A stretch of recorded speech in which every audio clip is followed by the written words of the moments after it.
Welcome to new TV Telugu.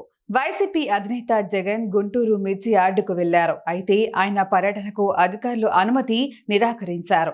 MLC ఎన్నికల నేపథ్యంలో code అమల్లో ఉందని, అందువల్ల పర్యటనకు అనుమతి లేదని జిల్లా కలెక్టర్ ఆదేశాలు జారీ చేశారు. ఈ నేపథ్యంలో నిబంధనలను అతిక్రమించి మిర్చి యార్డుకు ఎవరైనా వస్తే అరెస్టు చేస్తామని అధికారులు స్పష్టం చేశారు. మరోవైపు మిర్చి రైతుల పరామర్శకు ఎన్నికల కోడ్కు సంబంధం లేదని వైసీపీ నేత మాజీ మంత్రి అంబటి రాంబాబు అన్నారు. తాము పబ్లిక్ మీటింగ్లు పెట్టడం లేదని, రైతుల సమస్యలు మాత్రమే వింటామని తెలిపారు. రైతులకు వైసీపీ అండగా ఉంటుందని చెప్పారు. మిర్చి యార్డుకు వెళ్లేందుకు అనుమతి లేకపోయినా జగన్ వెళ్లారు.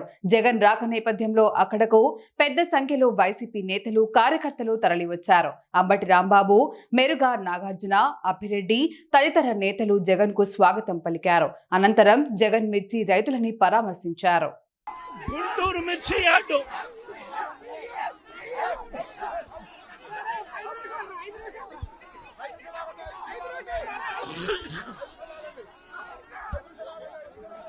సచివాలయానికి చంద్రబాబు నాయుడు గారి ఇంటికి గుంటూరు మిర్చి యార్డు ఎంత దూరం?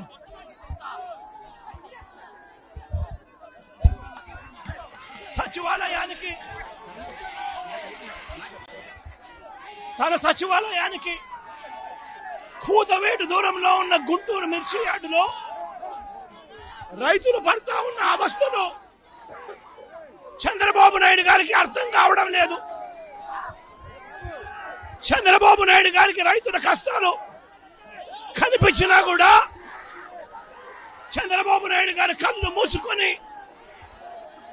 రైతులను కష్టాల పాలు చేస్తా ఉన్నాడు. ఈరోజు ఇదే గుంటూరు మిర్చి యార్డులో రైతులు పండించిన మిర్చి పంటకు కనీసం 10-11 వేల రూపాయల డబ్బులు కూడా రావడం లేదు. రైతులు కష్టపడి తాము పండించిన పంటను అమ్ముకోలేని పరిస్థితిలో రైతులు ఈరోజు ఉన్నారు. రైతులకు ఈరోజు ఒకవైపు తెగుళ్ల వల్ల రైతులకు ఇవాళ పంట కూడా మామూలుగా 20 క్వింటాల పైన రావాల్సిన పంట ఈరోజు 10-15 క్వింటాలకే పడిపోయిన పరిస్థితులు కనిపిస్తా ఉన్నాయి. మరోవైపున రేటు చూస్తే నిరుడు సంవత్సరం అంటే వైఎస్ఆర్సీపీ ప్రభుత్వ హయాంలో 21,000 నుంచి 27,000 రూపాయలు పలికిన పంట ఈరోజు కేవలం 10-11 వేల రూపాయలు కూడా కొనే నాథుడు లేడు. రైతులకు పెట్టుబడి ఖర్చులు కనీసం 1,50,000 రూపాయల నుంచి 2 లక్షల రూపాయలు ఖర్చు అవుతా ఉంది. అమ్ముకోలేని పరిస్థితిలో, రేటు లేని పరిస్థితిలో, ఒకవైపున పంట తెగుళ్ల వల్ల పంట ఈల్డ్ కూడా తగ్గిన పరిస్థితుల్లో రైతు ఈరోజు బ్రతకడానికి కష్టపడతా ఉన్న పరిస్థితి.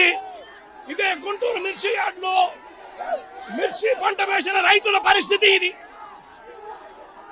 రాష్ట్ర వ్యాప్తంగా ఏ పంట తీసుకున్నా కూడా కందులు గాని, మినుము గాని, పెసరు గాని, టమాటో గాని, పత్తి గాని, ఇలా ఏ పంట తీసుకున్నా కూడా రైతులకు గిట్టుబాటు ధరలు రాని పరిస్థితి ఈ రోజు ఈ రాష్ట్రంలో కనిపిస్తా ఉంది.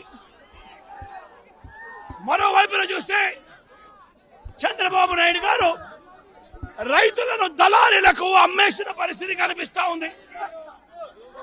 ఈరోజు వైఎస్ఆర్సీపీ ప్రభుత్వ హయాంలో రైతు జీవితంలో వెలుగులు చూడడానికి ప్రవేశపెట్టిన సంస్కరణలన్నీ కూడా ఈరోజు అన్ని కూడా కనపడకుండా పోయే పరిస్థితిలోకి వచ్చాయి. ఈరోజు గ్రామాలలో ఆర్బీకే వ్యవస్థ ఈరోజు గ్రామాలలో నిర్వీర్యమైపోయిన పరిస్థితి. ఈ క్రాప్ వ్యవస్థ నిర్వీర్యమైపోయిన పరిస్థితి. ఈరోజు గ్రామాలలో రైతులను చేయి పట్టుకొని నడిపించే ఈ ఆర్బీకే వ్యవస్థ ద్వారా గతంలో పంటలు కొనుగోలు జరిగేటివి. ప్రతి రైతు కూడా ఈ క్రాప్ కింద రిజిస్టర్ చేసుకున్న ప్రతి రైతుకు కూడా గిట్టుబాటు ధరలు వచ్చే విధంగా ఆర్బీకేలో ఈ మాదిరిగా పోస్టర్లు కనిపించేవి.